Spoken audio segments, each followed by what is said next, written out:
release this week of long-hidden transcripts fully expose the left's attempt at a coup d'etat, albeit bloodless, but a coup nonetheless, where a faction of the government tries to take down the leader of the country.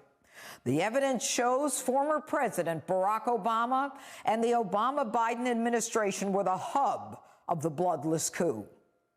4 spokes emanated from that hub, each with a man's name on it.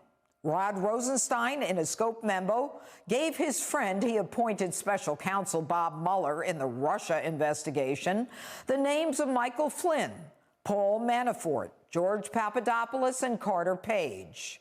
Each spoke was an effort to get that person to flip on the president. The primary objective?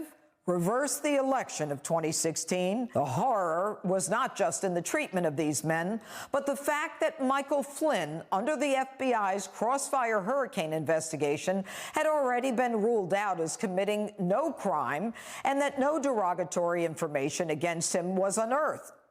But FBI agent Peter Strzok couldn't have that. Flynn had to be destroyed.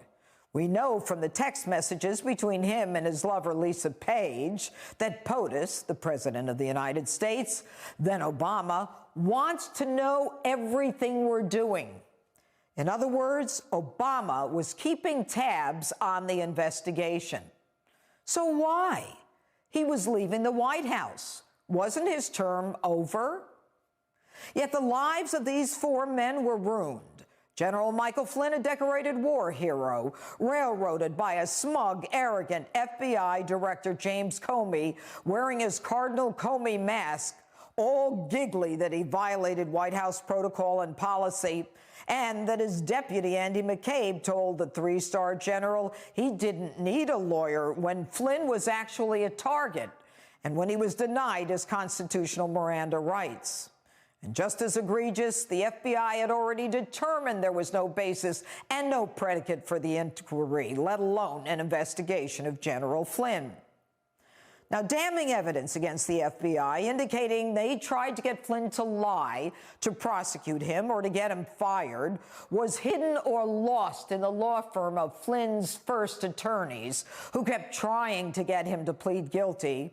The same law firm, folks, where Eric Holder, Barack Obama's self-described wingman, was partner. Those records finally released this week. So why the Flynn hatred? Barack Obama had been touting the killing of that old geezer, Osama bin Laden, and that Barack had al-Qaeda on the run. Flynn, under oath, said the opposite, that al-Qaeda was making inroads in North Africa and training in the Middle East, after which the Obama administration actually fired him as director of the Defense Intelligence Agency. Flynn also contradicted that good old Susan Rice's claim that Benghazi was a peaceful protest gone awry.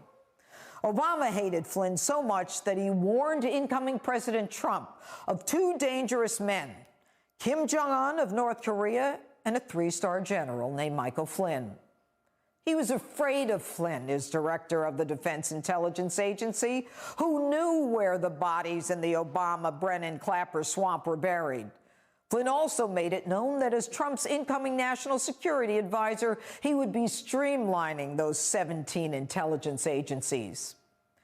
And consider this. When Flynn was to be sentenced, Judge Emmett Sullivan actually asked if Mueller ever contemplated charging Flynn with treason.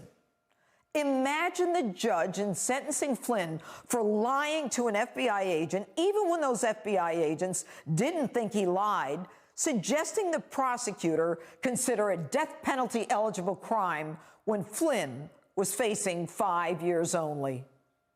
But the most damning evidence implicating Barack Obama is the reveal from the January 5, 2017 meeting in declassified FBI notes that Barack Obama met with James Comey and Deputy Attorney General Sally Yates just after Brennan and Clapper had left the Oval Office. Obama stated in front of Yates and Comey that he learned of the information about Flynn and the conversation with Kislyak about sanctions. Clearly, the FBI coordinated very closely with Obama on the investigation of Michael Flynn. And according to Andy McCarthy in the National Review, Obama was surprised that Putin did not retaliate when he imposed sanctions on Russia. And so Obama officials and the FBI collaborated to invent a Russia collusion narrative.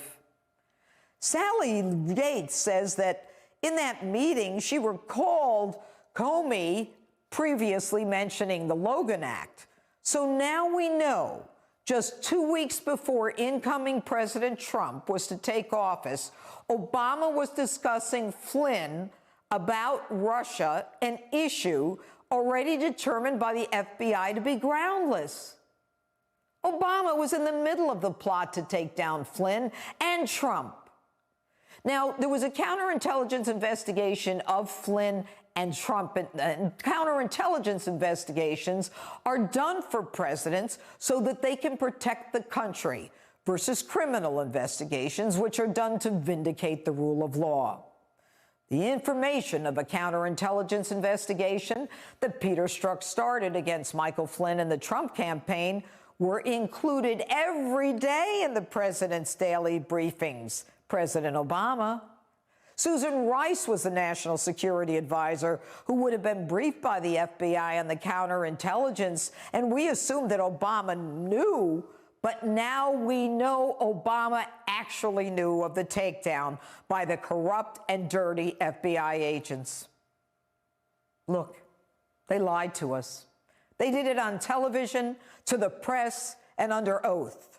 Truth plays no part in the taking down of a legitimately elected president.